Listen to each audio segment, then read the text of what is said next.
Hello. Hello, everyone. I am in Idaho at Nine Muses, and you can see one of the buildings behind me. We call that the Raven's Nest.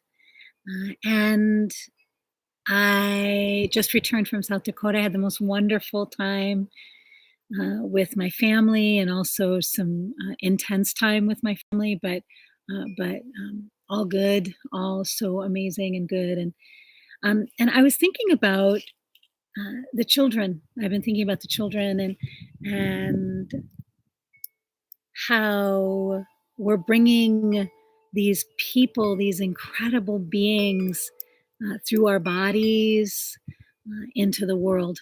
I'm in front of my mom's house, and she has she has this amazing um, chime, and I just love the sound of the chimes. And so there, you might hear them in the background. It's so beautiful.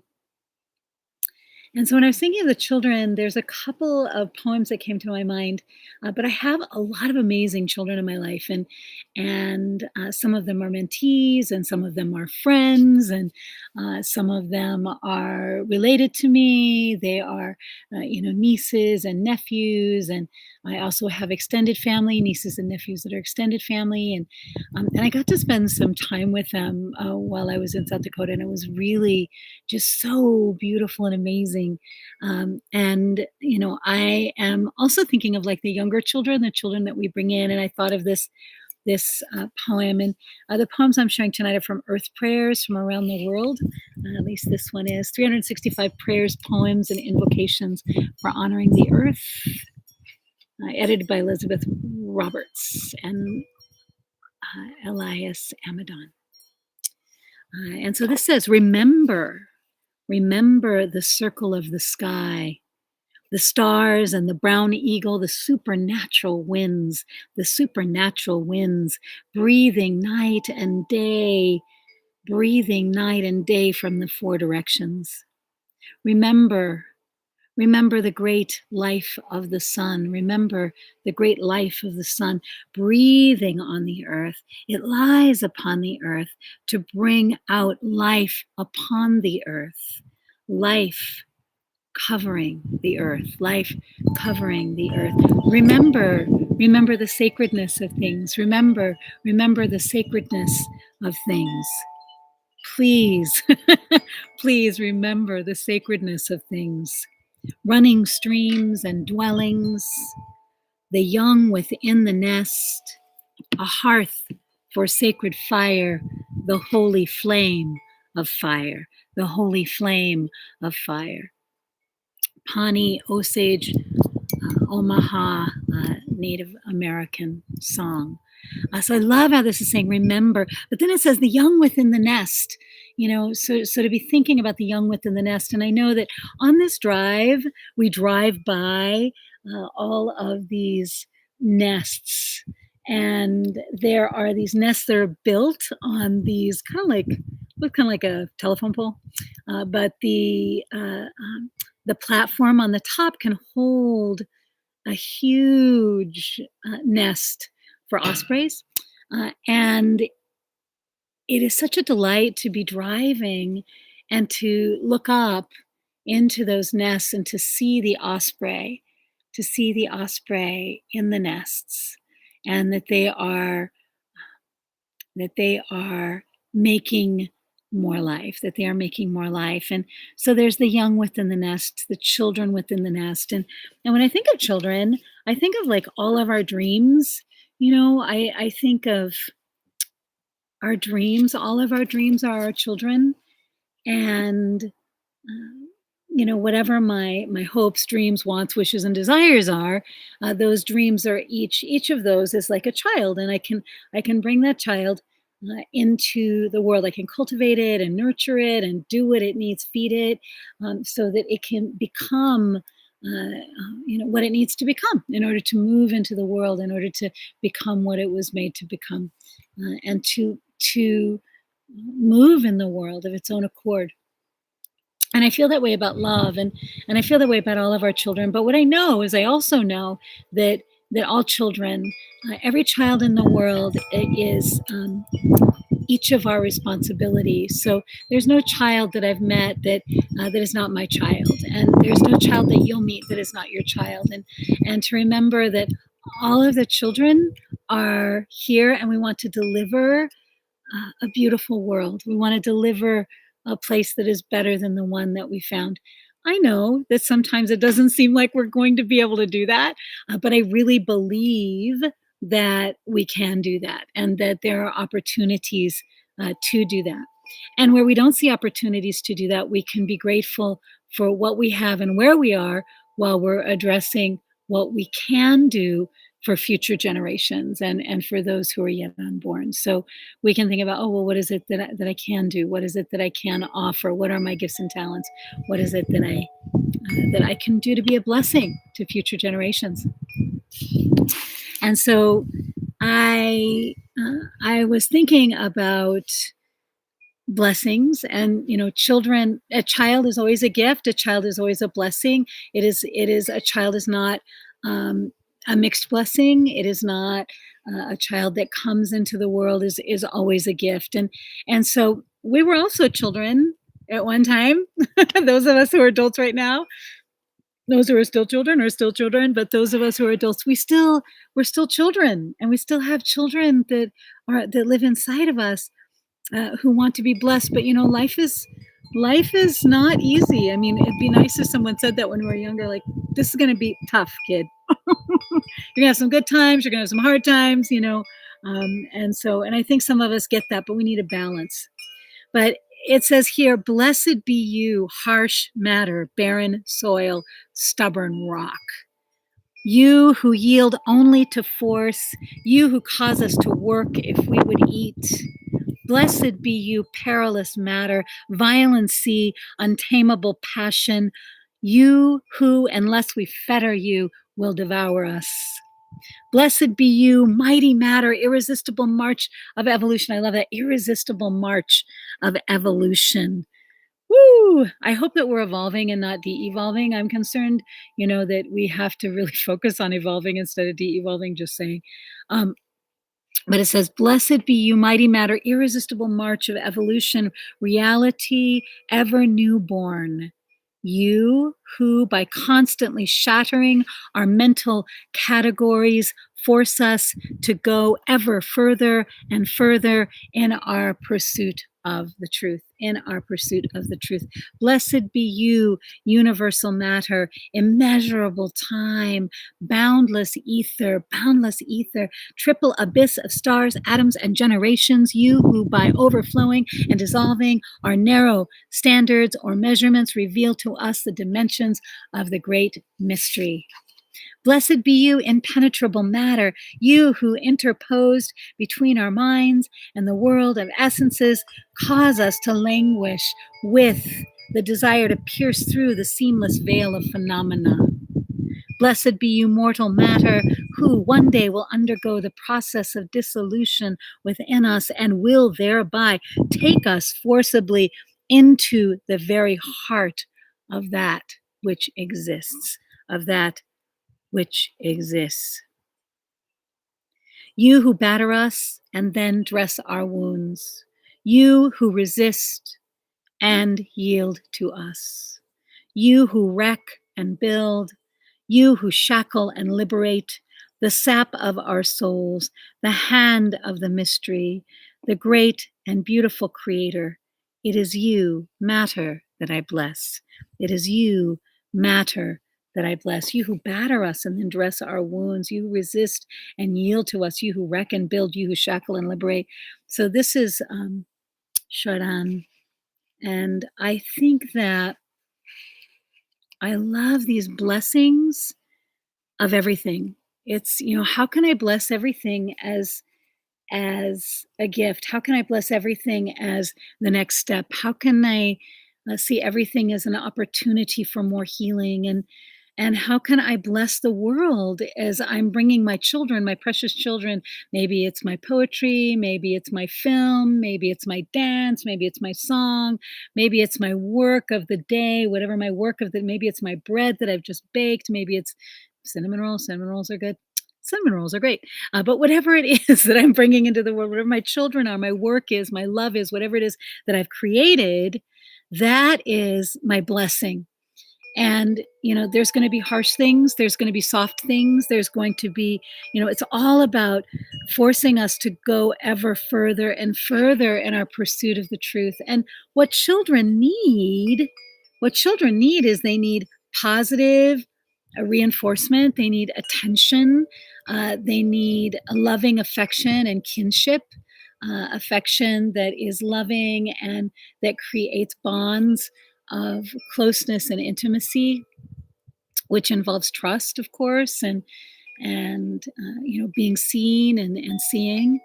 Um, and so it's interesting to think about the things that our children need from us. Also, allowance, the ability to move and to go where they need to go and be where they need to be. Freedom, amounts of freedom, and then, of course, acceptance. We all want to be accepted, and you know, I love that children are so authentic about their feelings. Like they don't hide any of their feelings. That's not to say that those feelings are necessarily easy breezy. Sometimes they are ugly, and sometimes they're beautiful. But we need all of the feelings, and so it's important that there's acceptance around those feelings. So our children also need acceptance. So there are these many arms of love that our children need, and so our external children need those things to grow up and to be healthy. And David Richo has, of course, the arms of love, and the 5 A's. And Angela Sarian had the arms of love. So when we think about that, that's what children need. Is children need love, and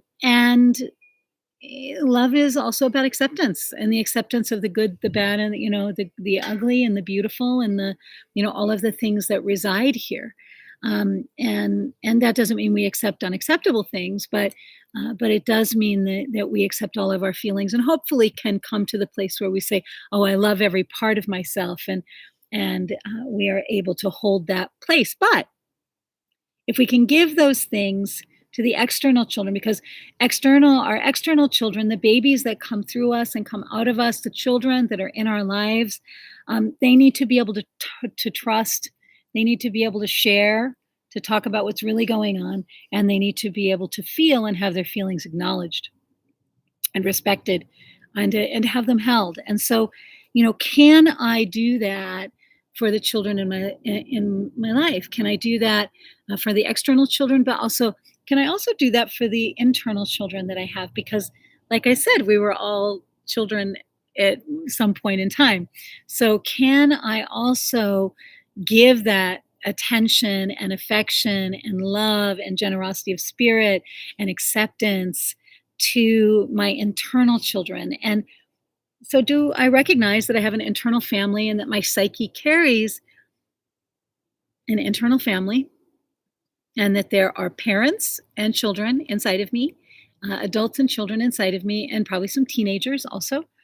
And then to ask ourselves, like, who is running the show?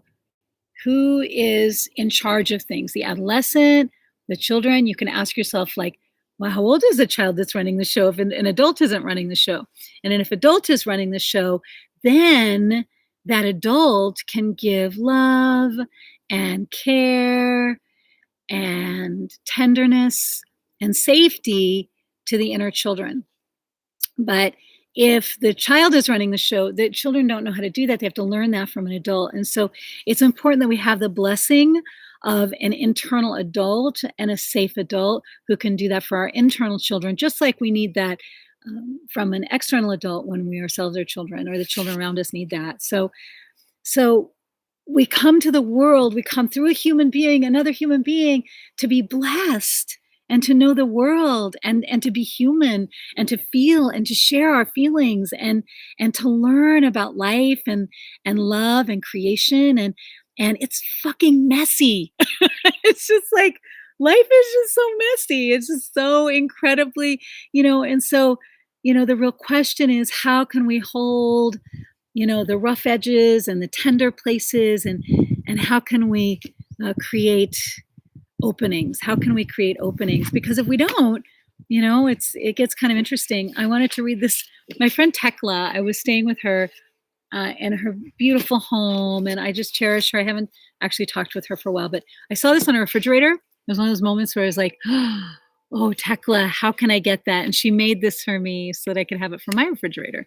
Um, and this is a quote from C.S. Lewis, and it says, "To love at all is to be vulnerable." And so vulnerability is one of those things that requires us to have discernment and courage together, discernment and courage together, and those A's I talked about earlier, the acceptance, attention, allowance, affection, from David Richo. To love it all is to be vulnerable, but it says, love anything in your heart will certainly be wrong and possibly broken. If you want to make sure of keeping it intact, you must give your heart to no one, not even to an animal, not even to an animal. Wrap it up carefully, round with hobbies and little luxuries. Avoid all entanglements. Avoid all entanglements. Lock it up safe in a casket or coffin of your selfishness. But in that dark casket, safe, dark, motionless, airless, it will most certainly change. It will not be broken. It will be unbreakable, impenetrable, but it will also become irredeemable. C.S. Lewis. And so to love is to be vulnerable, and the gift and the blessing is to have a heart that can be broken, and that it can be remade again, to risk in ways that are healthy, and to risk in ways where we create more love. But what really matters in this last line of his piece, Chardin says, it is you, matter, that I bless.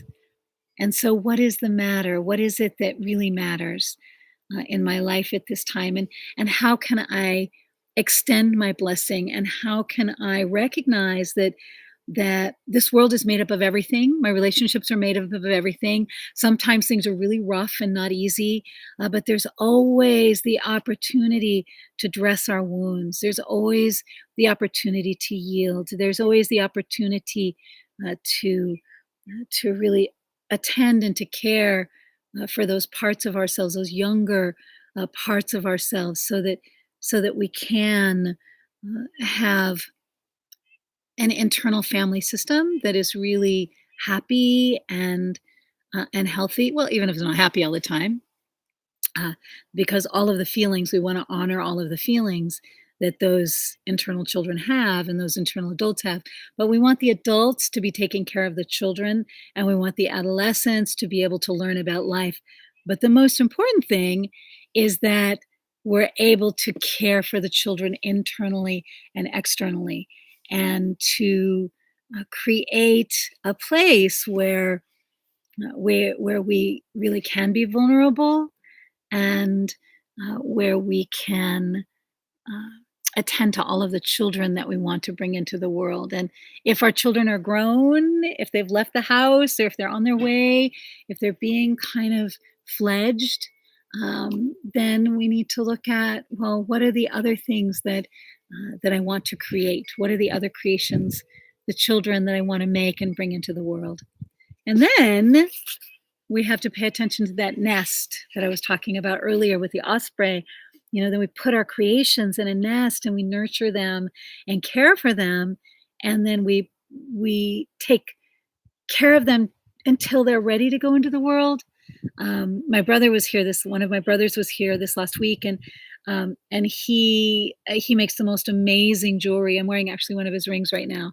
It's so beautiful, and he he has these incredible pieces of jewelry, and he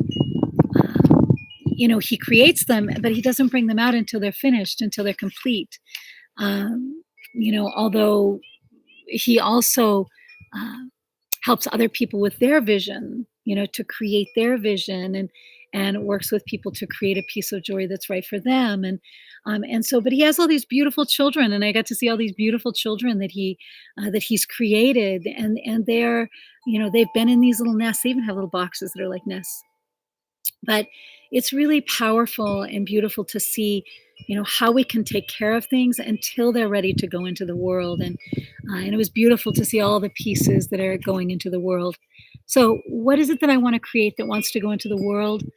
How is it that I can accept and love, acknowledge, appreciate, extend gratitude to my internal and external children?